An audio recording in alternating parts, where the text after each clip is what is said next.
Hi, everybody. Hey there. Welcome to the Comic Arts Workshop. My name is Ramon Gill. I'm the organizer of this bi-monthly thing. I'm not sure you can call it a podcast because I'm not putting on any podcasting, like websites. I just put it on my website. It's a recording. So I don't know. Do you still call that a podcast? I mean, I didn't call it a podcast in the beginning. No, it was just people coming to speak and to get interviewed. So we'll see. Anyways, so we've been doing this since 2017. Um, and we have guest speakers, usually lately about twice a month now.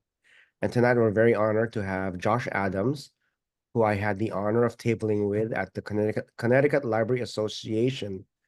Was it last month or It 2 months was the ago? end of April. Yeah. End of April. So I guess it was, Just oh, over that a 2 months month. ago. Yeah. So Wow, just over a month. It was like it's the 28th. It's my birthday.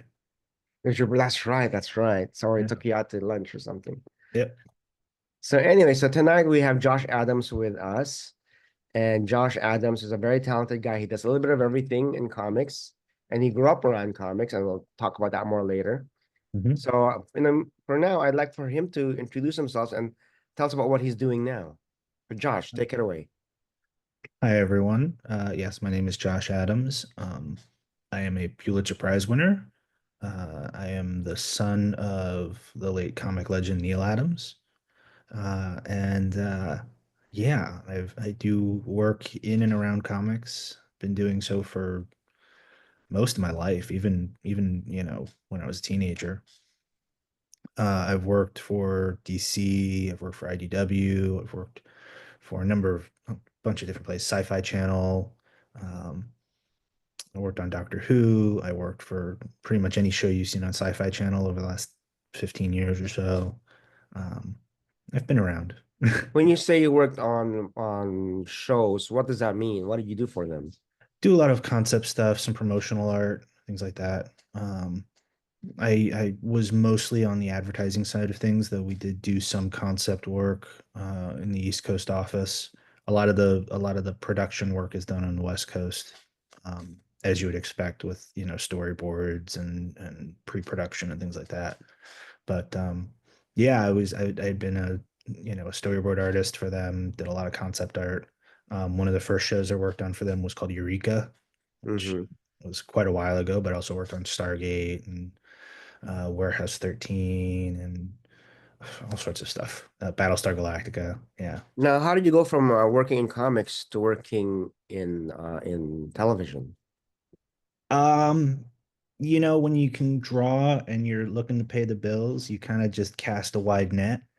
But I Well, mean, was it like a cold call or a cold resume sent, or was it a connection? my connection to the Sci-Fi Channel actually started before I finished high school. I got an internship with them, and it was just a great opportunity. And then it turned into, proving that I have the skills to do, more work, greater work for them than what you'd expect an intern to do. And then I eventually became, an artist for them. And yeah, I mean, it's making connections with people. Um, in this case, I had a mutual family connection with someone with sci-fi. And so I was able to reach out to them and get that internship.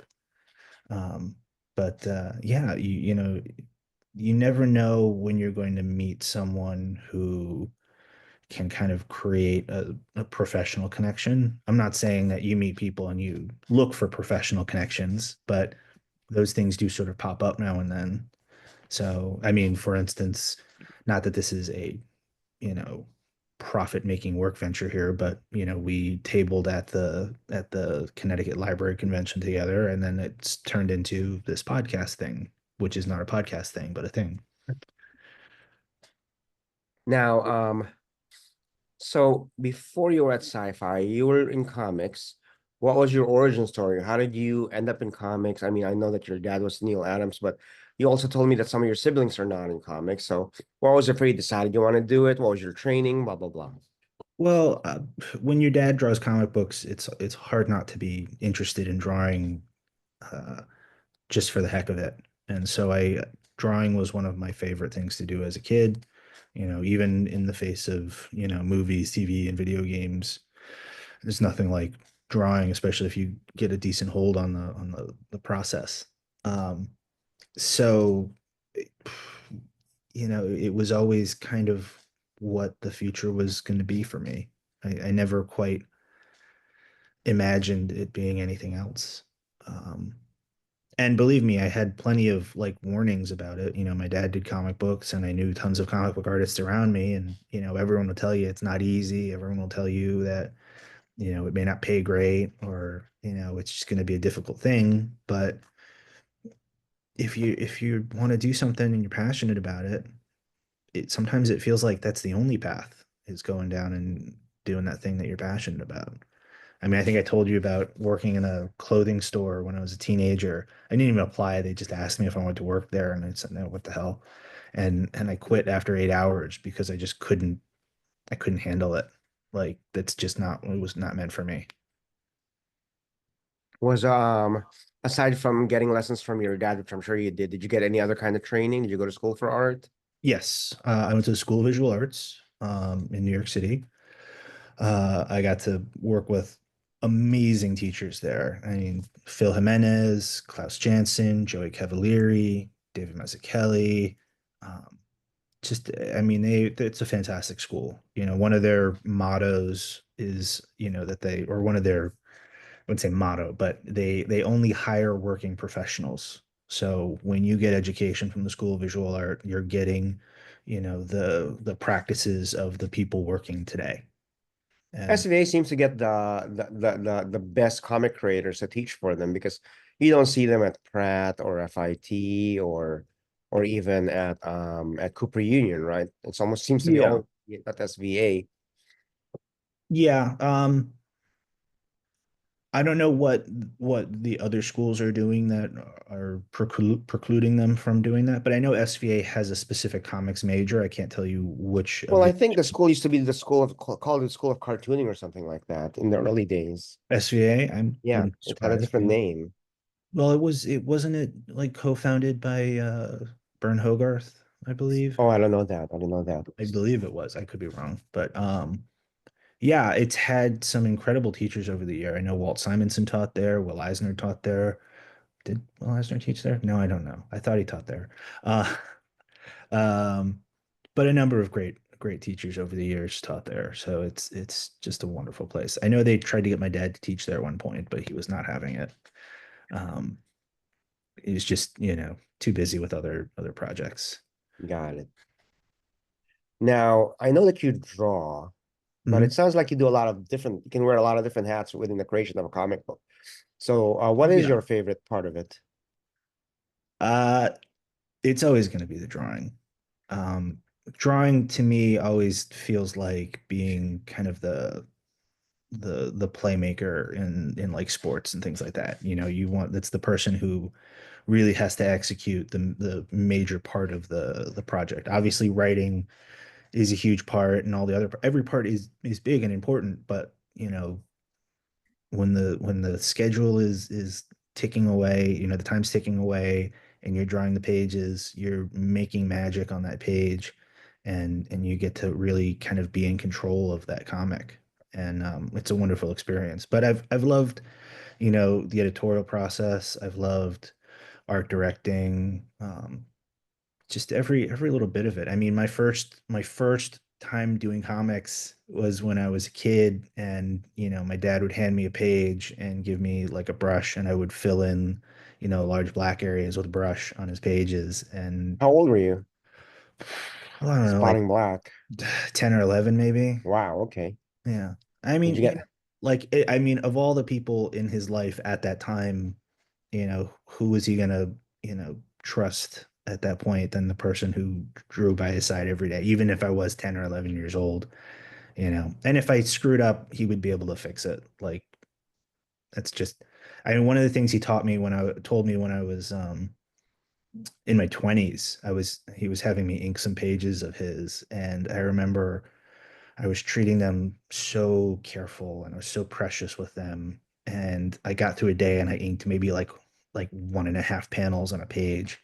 And he looked at me and pardon my language, he said, I'd rather you fuck it up and finish it than treat it like it's the most important thing in the world and not get anything done. Got it. Now, a few years ago, you worked on a project. Was it called Escape from a Chinese Prison Camp? What was it called? I escaped from a Chinese internment camp. Yes. A Chinese internment camp. Now, so I gotta ask you, right? Yeah. You don't look Chinese. No, I didn't escape from a So Chinese. tell us about that project. I worked for a company called Business Insider, Hmm.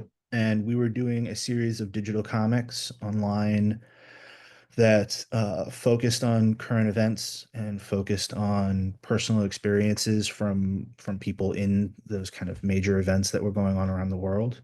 And one of the stories we did was called "I Escaped a Chinese Internment Camp," and it was about a woman who lived in China. She was a Uyghur woman, so she was Muslim, and Muslims in China are persecuted, and so uh, she was put in an internment camp, and she managed to escape and with her family flee the country, and actually settle here in the U.S. And we were very lucky to connect with her through some nonprofit organizations that were helping people in similar situations. And she told us her story, and we got to tell that story, in comic format. And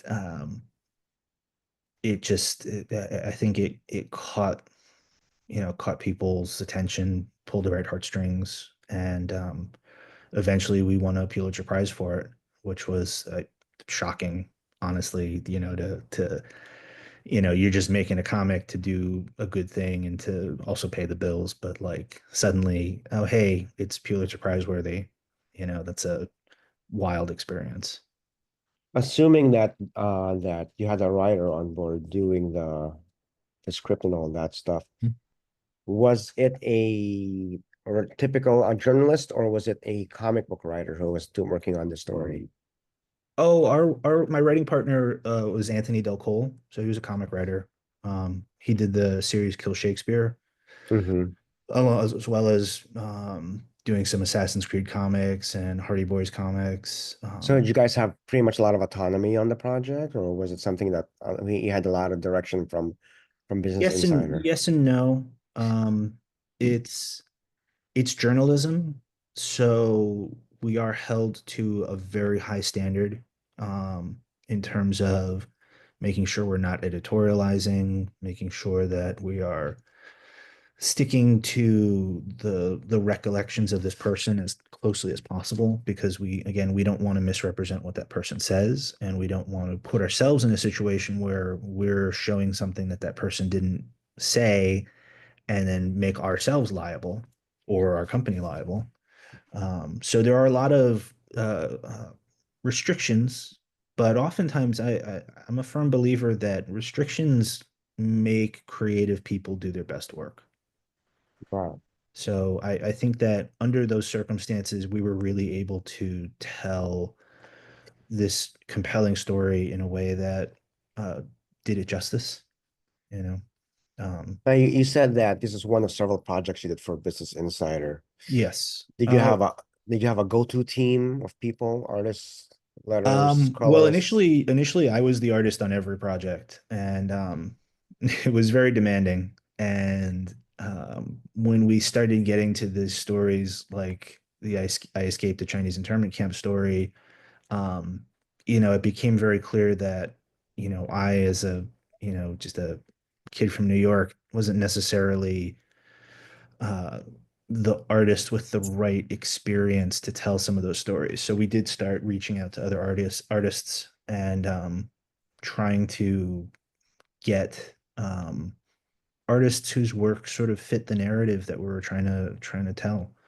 The, Um, the artist for the internment camp story, had you worked with them before, or you worked with them? no, it was a new experience, but she was her name is Famida Azim, and she had done great work before, on other projects. So it was easy to trust her.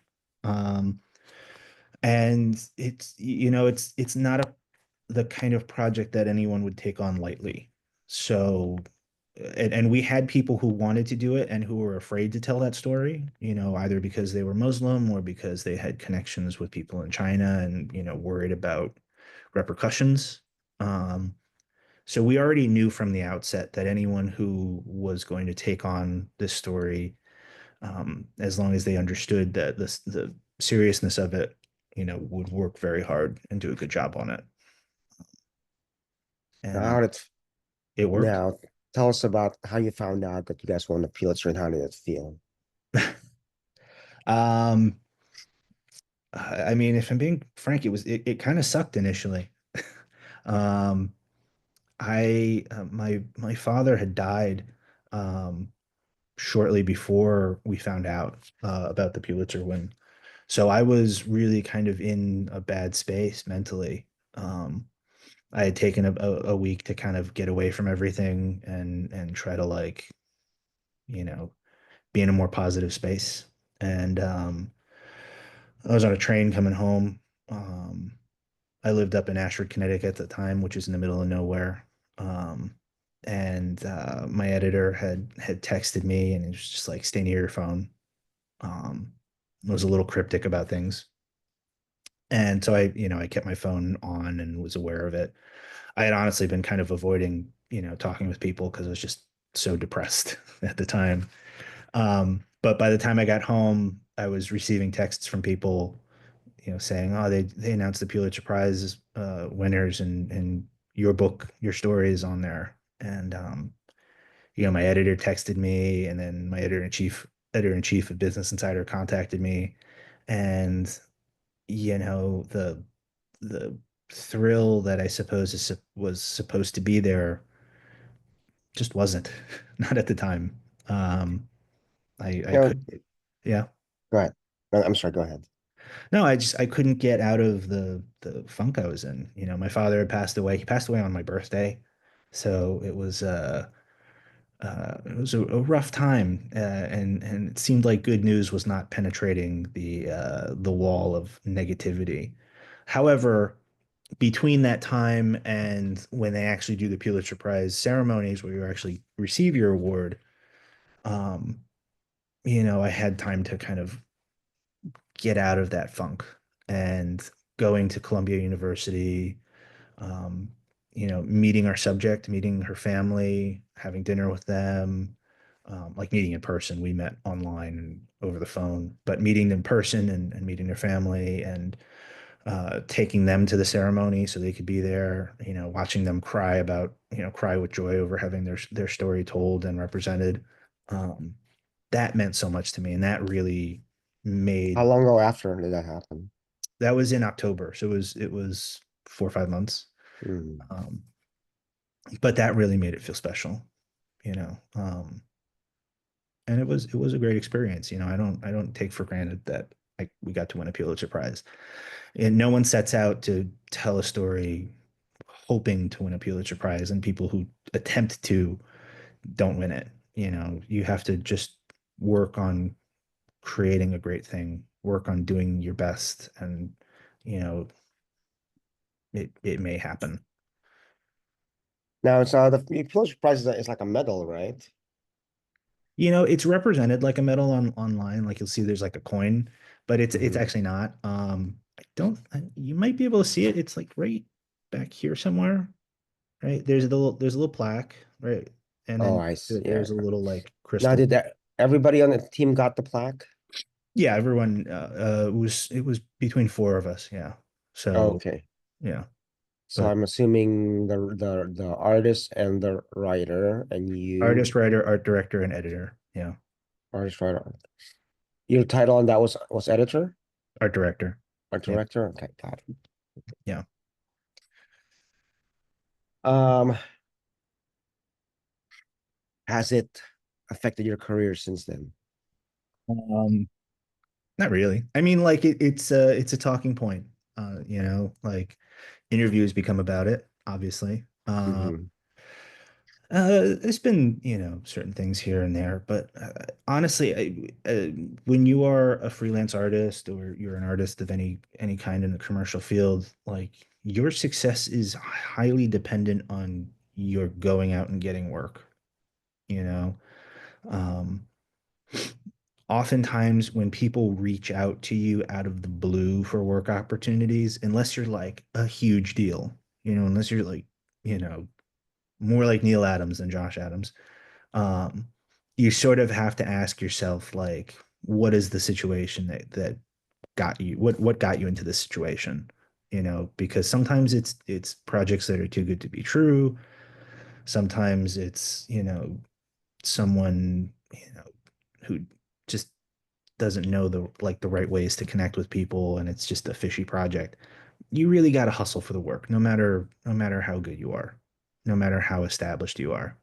um, it's always a hustle. I always feel like I'm spending, if things are going great, I'm probably spending 40% of my time looking for the work, and if things are not going great, probably 60 to 80% of my time looking for the work, and then only 20% of my time doing work. There's a saying in the music industry which applies to a lot of different industries, and Mhm. it says, you're only as good as your last hit. No, there you go. It's true. Yeah. So Well, that's true. um now you touched a little bit about it, talking about growing up with your dad, but uh what was it like growing up in a family like yours? Any interesting stories? Um, Any people that you met that were well, yeah, obviously part? interesting stories and people I've met. Absolutely. Um, to answer the first part of your question, though, I always say, like, I don't have a frame of reference for growing up any other way. Hmm. So it's as normal as can be from my perspective. Right. Um, but yeah, there was meeting plenty of cool people. It was also growing up and meeting people and not knowing how cool they were. Like, um, going to San Diego Comic-Con as a kid, which in and of itself is pretty awesome. Um, but then, like, having Frank Miller or Neil Gaiman or Dave Stevens or any number of famous people come up and kind of talk to my dad and, treat him with a certain amount of reverence was very interesting, but also at the same time having no idea who these people are. Like, being Yeah. 5, 6, 7 years old, I don't know who Frank Miller is at the time. Right. Oh, I you're a kid. wasn't reading Sin Yeah. City. I wasn't reading, Dark Knight Returns. Those were not, 5, 6, 7 year olds, books. And so, so, I'd see these people and they would treat my dad really nice. I'd be like, oh, that's cool. My dad, people think my dad's cool. And then later on, I, in fact, specifically remember being on a comic book legal defense fund cruise that went down the coast, the western coast of Mexico, and all sorts of amazing people were there. Frank Miller was there, Jeff Smith was there, the Hernandez brothers were there, Matt Wagner. I think Bob Schreck was on that trip too. It was just a lot of cool people, and I remember having dinner. Like, we had like group dinners, and they kind of move people around into different groups every night. And just by chance, we managed to have dinner with Frank Miller like 3 times during that trip. How And old were you? I was like 11 or 12. Okay. And I knew who Frank Miller was as a creator, but I had never put his face to the name. And so we had dinner with him like 3 times. And then after like the third dinner, um, it dawned on me through conversation that the person at the table with us was Frank Miller. And I was like, that was Frank Miller? Like, I was completely shocked. And at the same time, I was like, I missed 3 dinners of opportunity to like talk to him Talk to about him. Yeah. his career. uh, yeah. I've since had the chance to interview him and talk to him plenty of times, and he's wonderful. But yeah, that was like a huge part of it, like meeting people and not having any clue what they did, you know. Um, the only real exception to that as a kid was like Sergio Aragonis, who, like, you know what he does because he's always Right. trying, Yeah. he's always entertaining, he's always making people smile and laugh. And so I always knew, as far as I was concerned, that my dad knew Sergio was like the coolest thing in the world. Yeah. Awesome. I have a few more questions, but I'd like to open it up to the audience before I get to them. So if anybody has any questions, speak now or forever hold your peace. Anybody? I have a question and a comment. Sure, Mhm. Char, go ahead. Are you planning to use artificial intelligence to help with your comics? And secondly, I'm really sorry about your father's death. He must have been a good dad to you. He was a good dad. Thank you for your condolences. To answer your question, no, I have no intention of using AI for any of my comics work.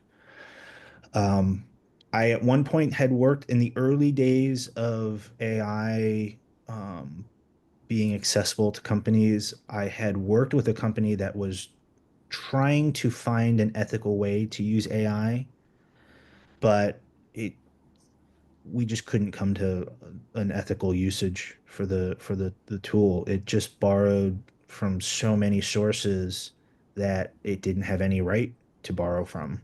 And so I can't see a way in through the proper legal system where someone could use AI to create something and justify it as being legally, able to have a copyright because it just takes from so many other people. It takes from so many other sources that has no right to take from. And so you just can't use AI in that way. I also don't find AI very interesting as an artist. Like I feel like anytime I draw, I want to be challenged and I want to solve problems creatively. And being able to just type sentences in to make images, one, that's not interesting. But two, it's also never meets the expectations that you set for yourself. Thanks for that question, Char. Anybody It's else have a question? Hi, Josh. I have a Hi. question. Go ahead, I'm Joseph. dialing in from Australia this oh morning. Yeah. Um, I was curious throughout your career how your workflow has evolved and how you make sure that you keep learning. uh Workflow is tough. Um, because you're an artist, because you're creating comics and it can be a very solitary thing. You are often a victim of your own worst habits. Mm, So, um, at my best, at my best, when I was probably in my early 20s, I would set myself a pretty tight schedule. And um, it was also based on like having my wife had a schedule and my stepdaughter had a schedule. And so like using those things as a way to build around helped me maintain a schedule. Um, as life got more chaotic, my stepdaughter moved out and we don't have as much of an established schedule. Um, mhm, you have to come up with your own tricks. Um, I like to have a planner with me that I set up at the beginning of each week, which helps me kind of set my goals, helps me make sure I take care of any little thing that could otherwise get in the way of me doing work. Uh, but it really has to be a lot of self-discipline uh, mm, because you're fighting against your own bad habits at the end of the day. You can tell yourself, maybe I'll just take a nap today or I'll sleep in this morning. And the only person you have to really, fight that is you. And why are you going to fight it? You're the one who said it, right? So, yeah, yeah, I would say, it's creating schedules for yourself does help, though it's not for everybody, but creating good habits is really a good thing for you. Um, one of the habits I tried to force myself into was not staying up late anymore. Um, I used to always convince myself, oh, those late hours are the hours where I really get work done, and it's not. It's not. You lie to yourself that everyone's in bed, so everything's quiet and you can focus on your work. But it doesn't. You're tired too. And then your next day you start tired and it becomes a cycle and you've just sort of knocked 20% of your efficiency down by not, getting enough rest and not getting up and starting a consistent day, etc. So, habits definitely are important. And to another degree, that's even tougher, especially if you freelance. Like if you freelance, you're kind of at the whim of your employers. So you have to find a way to tailor those habits to that need for versatility. mhm. let me piggyback on that question. So I know that when you guys moved up to Connecticut to become Mhm. farmers, Yeah. Yes. right? So does that mean that you also have your farm duties aside from your comic book duties? Yes. Yes. So we have a farm up here in Connecticut, and we raise poultry. We also grow crops as well, but that's for personal use.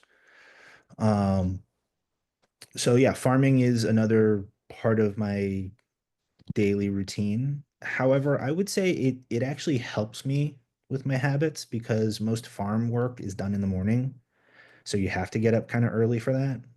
Um, so that's sort of helped me establish a need for getting up in the morning at a early hour. And yeah, that's actually been a benefit to me. Um, even if the farm work can be tough. Um, it just helps me establish. I can I'm imagine using though it to my that advantage. I What? can imagine though that raising chickens is less labor intensive than say plowing a field or Well, baling hay. we plow fields You too. plow fields? Oh my God. Yeah. Not a ton. I mean, you'll come up and you'll see. You It's have you we have a also have farm tractor? hands too. You have a What? tractor? You have a No, no, tractor? no, Okay. no. No tractor. Maybe someday. Joseph, I want to ask you, how did you hear about our podcast? I had it recommended to me by a local comics creator here in Melbourne as well. Oh, okay. Who was it? Yeah, Chris Gooch. He's published through Top Shelf. Got it. Okay. Oh, that's nice. That's Yeah. nice to know that people are recommending our podcast. Does anybody have any other questions? Uh, yeah, I have a question. Uh, yeah, I was interested in the thing you said earlier in your talk when you were talking about when you were younger and you were working on a panel for your dad, Mhm. uh, and you had to color the panel. I think you were saying, and it was Inking it, yeah. yeah, inking it. Okay, and then but you took like a long time. You really wanted to make it like kind of like a you put your like your passion into it. You wanted to make it look really nice, and then Yeah.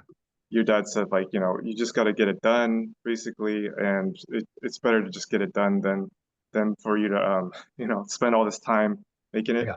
I feel like I'm that way where I everything I draw I want to make like I want to put a lot of thought into it and make it like a really uh I don't know like a good project and feel really proud about it. But then it takes forever and I'm not able to get a lot done. So, um, yeah, I'm just wondering, is there like a way to do it that you found where you can really feel proud of the work or really put your passion or your heart into it, and then be able to like balance that with getting enough done? And is there like a market for that? Or I'm just kind of like just thinking about that, like how that would work, and are you able to find some kind of satisfaction? Yeah, the thing that I would say is that it's about having the right mindset for the work. Um, I know I suffer from trying to, be a perfectionist with my work. And, at the end of the day, no matter what I do, it's not going to be perfect. That doesn't exist. But like I would obsess over certain things to, the degree that it just becomes this dull, dead drawing because it's so overworked and so obsessed over. But if you have the right mindset for the work, and what I mean by that is doing things like recognizing, you know, where your head is at for the type of work that you're doing. Like, are you super focused and ready to problem solve? Then you do the hard stuff. Are you kind of tired and maybe a little bored, or your head's not in the right headspace? Start inking some windows on buildings or something. Do the simple stuff that you can kind of turn your head off for. Um, when it comes to trying to maintain a schedule and not overworking a page, um, one of the best things I learned is that you don't go to bed with an unfinished piece of work, because when you go to sleep and then you get up the next morning, you gotta like turn your head back into finding that page interesting after you spent so much time, working on it the day before. So try and find a way to wrap up what you're doing at the end of the day, and keep that in your head when you start your day. because you could spend 6 or 8 or 10 hours obsessing over this one page, only get a third of it done, and then by the end of the day, you're like, well, I'm gonna have to work on this tomorrow. And then tomorrow you're not as excited about that page anymore because you spent so much time on it. And so you may not even finish it the next day. And then before you know it, you have to spend 3 days working on one page. When if you came into it with the right mindset and said, I'm going to finish this today, then you find the ways to get that page done, knowing that at the end of the day, you're putting that page aside and you're moving on to the next one. Um, on top of that, another part of it is planning. When you do your layouts, that's where you problem solve, and that's where you find out the things that are going to go wrong or the things that are going to be special about what you do. So when you actually get to like working on the page, you're really just making a bigger version of your layout and rendering. So you don't really have to think about the problem solving parts as much. You're just making it look good. And if you can spend a day or two doing your layouts for your comic book, then you can dedicate a day to each page and it not be a huge burden because you're not trying to problem solve on those days that you're doing the pages. You've problem solved on the layouts, the little, your thumbnails or whatever. Um, yeah, which makes your life infinitely easier. I feel like I'm sort of like on the opposite end as Dennis because I just want to get it done. It's Yeah. like my stuff is not perfect. I know it. Like I have a deadline. I gotta get 2 or 3 of these pages a day, Yeah. and I'll do whatever it takes to finish them. And luckily for me, I actually like the happy accidents that happen with. I still Yeah. draw traditionally, pen and ink, and then when the ink sort of like just has a little bit of a, unexpected little, like blot or whatever. I really enjoy those. Yeah. I Um, honestly, I've been working really hard to like bring more of that back into my work. Because I look back on the stuff I did even a few years ago and I'm like, oh, this is so dry and it's so dull because I've tried to make it so perfect. But people love that energy and they love those little mistakes. I mean, look at guys like Bill Sienkiewicz who turned that, you know, ink stained style into, the highest right. form of art in comic books, or guys like Sean Murphy, who you can sort of, I have an original page of his and he created a puff of smoke using his fingerprints. So he'd put ink on his fingers and he'd make it, and it's beautiful, you know. Now, when we were tabling, you were drawing the whole day practically. Yeah. So does that mean you're working still traditionally, or do you work digitally? I work mostly digitally. Um, I still sketch for fun. I still sketch to keep myself sharp. Um, but with the demands of, doing commercial work, it's so beneficial to be able to work digitally. And clients expect it in Hmm. a lot of cases. Not so much in comics. Comics you can kind of just work however way you want to work as long as you can get the job done. But if you're doing storyboards, if you're doing advertising, people look at an illustration you turn and be like, all right, that's great, but can you make this one thing 10% smaller? Or can you change the color on that one thing or change that guy's face? And if you're working on paper, that's a lot more of a slog. So being able to do things digitally, it's just versatile, and it makes me able to handle a lot of different projects. That brings up a question. Hmm. Um, so it's very hard to make money in comics. Yeah, So a lot of people, you and me included, and your yeah. dad, Hmm. we do other works outside of comics. So what kind of other work do you do besides comic books? Well, I mentioned some of it. I did storyboarding and advertising work. I worked in pharmaceutical advertising for a while. Um, I did work in movies and TV. Did kids books. Um, Honestly, like I've forgotten some of the things I did over the years, just because it's been so many different things. Um, when I started doing advertising work, I remember signing up with one of these creative talent agencies, and they take a huge chunk of your money, which sucks. But if you're trying to like get started, it's a good way to get started and get used to it. Um, and working in advertising pays really well. I mean, I I I bill, 120 to $150 an hour doing some advertising work, and that's fantastic. I mean, there are still comic companies that'll pay you less than $150 a page, and that'll take a whole day. Meanwhile, $150 an hour on an 8 to 10 hour day is pretty darn good. So it's wherever you feel like drawing can find a value, that's kind of where you go.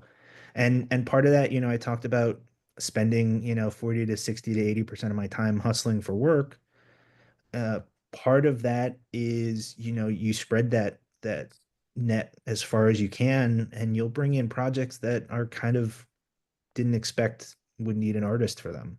I mean, I did a film project years ago, and they needed a prop comic book that like told a specific story, and so they hired me to do the comic book, and it was work that was right down my alley. It was comic books, but it was for a movie prop, which was like I never thought I'd be like, oh, my job is making a prop for a movie. But I certainly, I think they had me do like 5 or 6 pages of art, and they probably paid me, the amount of money I would get for illustrating 2 full comics or something like that. So you find those kinds of jobs. There was a couple jobs I did where I did like graphic novels for production companies that they wanted to make a movie out of the story, but if they made it as a comic book, it might help them get it, produced. There's actually a lot more of that than people think. And that's an avenue I've gone, is contacting production companies, being like, "Hey, do you need a comic book to make your movie happen?" It's funny, a lot of there's so many other industries Yeah, that pay so much more, so much better than comic books. yeah. Yeah. So Comics is not a huge money making industry. yeah. It's true. It's an industry that, if I'm being as callous as my heart wants to be, it's an industry that exploits passion. That's a good way to say it. Yeah. Yeah. Praise it. Yeah. Yeah, and I mean, when you look at it, like comic publishers, and this is gonna lose me some work, guys, so I'm telling you some important stuff here. Comic publishers can only raise their cover prices so often, and uh, and the balance is, when they raise those cover prices, they risk losing buyers and readers. And so when that happens, they try and find places to cut corners and cost, and oftentimes that comes with cutting the cost of page rates, or Excuse me. finding artists in countries that are willing to take less money, or less experienced artists here that are willing to take less money. And so we are, as artists, we are many things, but rarely do we value ourselves appropriately. And In when a major publisher comes around and wants to hire you and say, oh, well, we can only pay you X number of dollars for this project, we go, well, I guess that's what we're worth, and accept it. But the reality is, we should be asking for more, and we should be fighting for more. And as much as, comic publishers may, cry about not having enough money to do these sorts of things, they're still creating comics that get turned into movies that make hundreds of millions of dollars, and TV shows and streaming shows and, cartoon shows and whatnot. And so some of that money should find its way to the people who create the ideas in the first place and tell the original stories in the first place. So we should be fighting and valuing ourselves appropriately. You may lose jobs trying to value yourself appropriately, but at the end of the day, you're helping your own industry by doing so. I always thought it was like a matter of supply and demand. There's not much there's not as much comic book work out there for the number of people who want to draw comic books. And so Well, for the people who want to draw comic books, slash the people who are talented enough to draw comic books, slash all of that's bullshit. Like, at the end of the day, the people who run the companies that own the publishers make more money than all the comic book artists combined. Like, you think the guy who runs Warner's is yeah, not that's true. making millions of dollars, so they can't afford to raise comic book artists' rates, 10, 15, 20%. Well, And but the problem people, there is there's always somebody who's willing to work for a lower yeah, rate. yeah, You hear about, there are a lot of seasoned artists that I know, that I've talked to, and they all say they'd still have to work, but they don't get hired because there's always somebody cheaper than them because they're too seasoned already. It's like their page rates are higher. They're seasoned and I actually, I think it was Klaus Janson told me this when I was in school. He said you have to be two of three things. You have to be good at networking, good at art, or really fast. And if you're good at two of those three things, you'll get work, right? But that doesn't really hold up anymore because yeah, the people who are willing to undercut other people, they'll get work and they'll edge other people out of the business. And that's really tough. I don't undercut myself and I'll do it to my own short-term detriment, but I have a strong belief that if I'm going to take work, I'm going to take work that I'm paid appropriately for and that I don't cost anyone else work by taking lower rates. And I see that you'll see it on like there's Facebook groups like connecting comic Right. Yeah. publishers Yeah. and Yeah. artists and things. And people will be like, "Oh, I've got a comic book. I can only afford $100 for the whole comic book." And I see people coming up, like 6 or 7 people saying, "I could do it for $100." And I'll always go and be like, "No, no, no, no, no. Don't do that. I know you want to do a comic book and you want to get it published, but if you're willing to do a comic book and only get paid $100, go make your own comic book because you'll make more money making your own comic book than you would if you got paid $100 to draw someone else's comic book. I mean, that's ridiculous." And those people who say I can only afford $100 to make a comic book, you can't afford to make a comic book. That's the bottom line. So draw it yourself because it's just not, you're not being fair to the other people who are having to put in the work for your book. I want to continue this conversation, but I know that Enrique had a question. Oh, yes. Enrique, still with us? Yes, I'm here. I'm here. Um, well, I guess now I have to think about it. But yeah, I guess I had two questions. I mean, Hmm. since AI was mentioned, I mean, and I'm also thinking about what you were saying about, I guess like I need to form an intentional study plan because I guess, I don't know. I think of myself as a beginner. There's no way that I'm going to create a graphic novel just yet. But I guess some of the things that I was writing down when I was listening to you talk to the others is that maybe I have to make a plan where I study postures, facial expressions, environments, things like that. Hmm. But I was curious about your education. Hmm. I guess maybe the kinds of professors you had, whether Sure.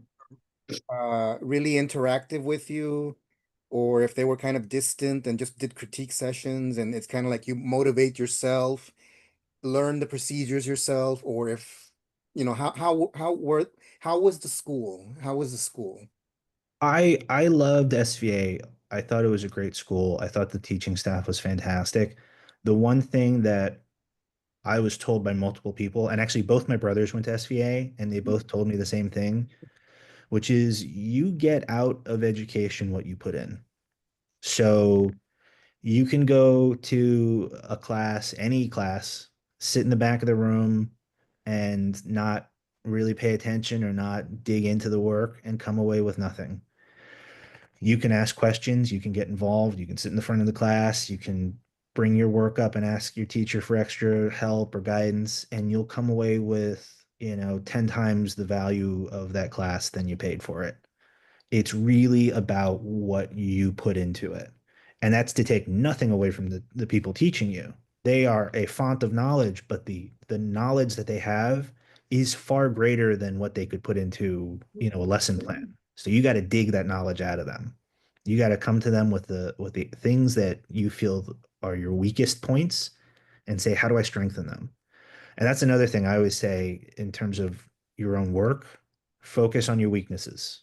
Always focus on your weaknesses because the strong stuff, the stuff you can do well, it's always going to take care of itself. If you can draw really good faces, don't focus on faces. Focus on hands and feet and anatomy and lighting and backgrounds and all that sort of stuff. Focus on all the things you're afraid to do. Put all your effort into all those things. And that's the fastest way to improve. Thank you. Oh, you had two questions, Enrique. Oh, Now I you're on guess the spot. Well, I would I agree with the idea of where you say AI, or you just write a prompt and then it does the work for you. Mhm. I did do that, but then I make pencil drawings of what the prompt, so I guess maybe the question is, I mean, I guess I would have copyright over this, right? Or do I have to negotiate with the AI sort of thing? I mean, That's a that's a legal question, right? That's a bit more of a question of actual law. And while I have a decent foundation of knowledge in terms of copyright, AI is a new frontier for law, and we kind of have to wait and see what happens in terms of lawsuits around AI that will establish what those laws are in context to AI. I would say that unfortunately the the data sets that are put together for an AI to, no pun intended, draw from, um, they're so broad and they have thousands, hundreds of thousands, if not millions of pieces of copyrighted material in them. Mhm. So stepping away from the legal side of it, it's really the ethical side that um, I can currently sort of stand on and say I don't like that. I don't want to put something into AI and be like, all right, we've exploited potentially thousands of copywritten bits of material to make this thing. Um, and you're going to try and profit off of it, you know? Um, that's where I kind of come from. If someone wants to use AI to learn, if someone wants to use AI to trace or whatever, like I'm not gonna say like you're evil, but in general, my personal stance is I'm not going to use AI for anything. Um, if AI companies are out there trying to find ways to like, I don't know, find ethical solutions with AI, sure. But right now they're trying to find sexy solutions for things. And that's a business practice, and business practices like that are often exploitative. So I tend to stay away from it. Mhm. Okay. Thank you, Enrique. Anybody else have a question before I go to my questions? Anybody? Okay. So, having grown up in the industry longer than most, My um, if yeah. do you have any ideas on how to make it better? Because people are always talking about how the industry is like, like on a downward spiral, or it's going to be gone soon, right? But My and dad I'm sure, and I think those are all, I yeah, don't believe any of those, but uh, hyperbolic. yeah, but I would say that, I think everyone could say that it could be better. So, any ideas on how to make it better? When my dad first got into comic books, everyone was saying it's all going to be over soon. It's all going down the drain. We're all going to be out of a job in 5 years. And that didn't happen. And it's never, I don't think it's going to happen. I don't think that's the way of the business. For one, I think we often talk about comic books in a very narrow perspective. We talk about comic books and we think Marvel and DC. When in reality, there's other publishers out there and there's other genres of comic books. I mean, you and I talked about, Raina Telgemeier selling millions of books. And, you could say, well, that's Scholastic helping or, boost your sales. But at the same time, it's also that those books are good. They're good books and they're reaching an audience that Marvel and DC have never reached. They're reaching people who want to be given that kind of content, who want to read comic books, but don't find the comic book market, the mainstream market, very approachable. So, when you ask me, are there ways to improve the comic industry, in my opinion? Absolutely. There are so many ways. There are ways in every facet of the industry to improve the industry. It's an industry that, based on my dad's experience, was dragged into the future kicking and screaming. It didn't want to advance. It didn't want to grow. It didn't want to change. But, you know, brave people with new thoughts did come around here and there and push us into the future a little bit. You know, From my perspective, I think one of the most important things is, creators' rights. We need to be protecting each other. And unfortunately, in the US, our legal system has prevented us from unionizing. We cannot legally unionize as freelance creators because we are freelancers. Um, but if we come together and create a non-union entity that can agree not to work for, reduced rates and things like that, we can help protect each other. Fighting for better rates, fighting for more transparency in contracts, that's also a big deal. Um, but then also, seeing Marvel and DC and that those publishers try to branch off more into bookstores and into digital content, and just try and make their content permeate the culture better would be a huge thing for them. Like, how many hundreds of millions, if not $1 billion, is this new Superman movie going to make? It's going to make a lot of money. Even if it does bad, it's going to make millions and millions of dollars. Why can't we translate that into people reading the Superman comic book? Which the Superman comic book probably sells like 120,000 copies, which at $5 a copy before expenses, that means that issue, the Superman comic, might make, I don't know, $500,000, $600,000 or something like that. Why isn't it making millions of dollars? Why isn't it selling millions of copies if the movie is being seen by millions of people? Why can't we make those connections? Those are the questions we really have to answer in terms of like growing that mainstream industry. On the other side of things, with Scholastic and Raina Telgemeier and Jeff Smith and all the people who are making sort of those graphic novels that are selling in the millions, they got the right idea. So why not look to them for some inspiration? Yeah, that's basically what we were talking about at the Yeah, at the I mean, conference. we were at this, CT library convention and met, dozens of librarians, and they all say the same thing. Every kid comes in there and is happy to read a graphic novel. So why can't we get them into a comic store? I think there's a bunch of graphic novelists already doing that, but there's also a bunch of mainstream guys who are not doing it. So Yeah. Yeah. Well, there's a huge disconnect between those two Mm. parts of the industry. They do not hardly cross over at all. If you Right. ask people who read those graphic novels, like the Raina Telgemeiers, who's the biggest name in comic books? They'll say Raina Telgemeier. If you ask people who read, Marvel and DC, who's the biggest name in comic books, they're never going to say Raina.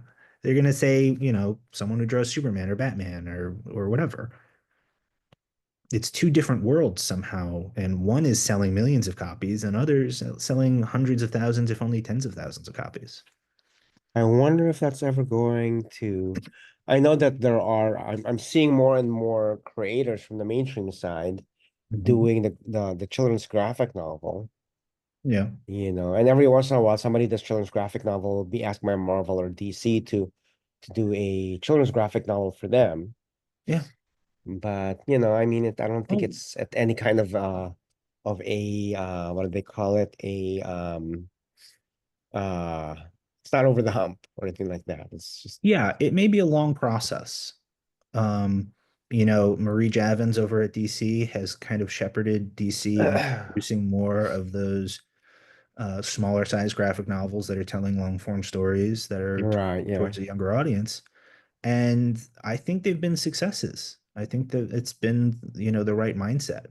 Um, I don't know though. I Maybe a mean, few more years. I see those books, but I don't see them promoted, you know? Yeah, you don't see them. I think there's going to be some trial and error. I think there's going to be mistakes made along the way, but Hmm. as long as they don't give up on it. I mean, one of the things I always point to is DC had one of the first digital comic platforms in, uh was it, I forget what it was called. It was like Zuda or something like that. I didn't even know about this. This was like 10, 15, like 15 years ago. They had a digital publishing platform where you can read comics online. They had like a whole like app for it, and they gave up on it. But it wasn't that what they were doing was bad or what they were doing was wrong. It's just it was so ahead of its time that it needed technology and needed the culture to catch up to it. And if they had just stuck with it, it might be a powerhouse now because it was before everyone had a smartphone. It was before everyone was, There you know, probably was an administration change, and somebody said this is not a good idea. sure, Let's sure. let's Well, let's you know, can it. when you have, people at the top, and their mandate is to cut spending, it's easy to Yeah, look at something that's like its own little entity and say, well, that's not succeeding. Let's just cut that. That'll be easy. But again, if they had stuck with it, gave it 5 more years or whatever, it would have beat Webtoon to the punch. It would have beat, even Comixology to the punch. It would have been putting out exclusive digital content for an audience that was just getting into having smartphones and iPads and things like that that were ready to read things online.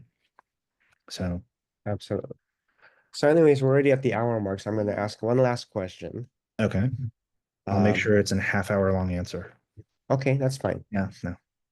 So the usually most people will ask what's your advice for somebody who does what you do. I like to put a little twist on that. I like to say, what's your brutally honest advice to somebody who wants to get into this business?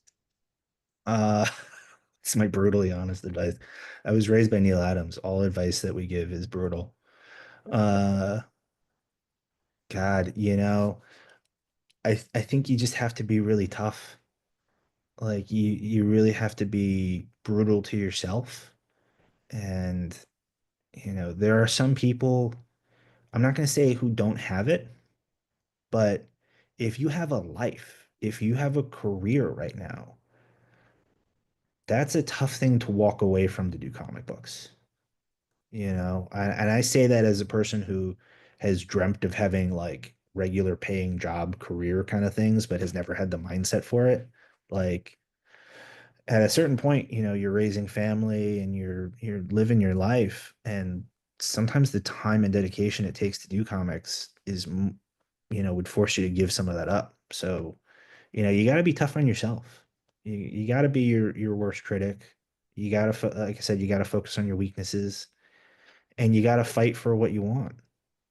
Um, there's no part of succeeding in comics that really comes from being meek or letting people walk all over you or trying to be a nice guy or girl or whatever. Um, you gotta be your own biggest advocate, your own biggest critic, and you gotta fight to get the things that you want done. And sometimes that means just fighting with your own bad habits, you know? Be brutal to yourself.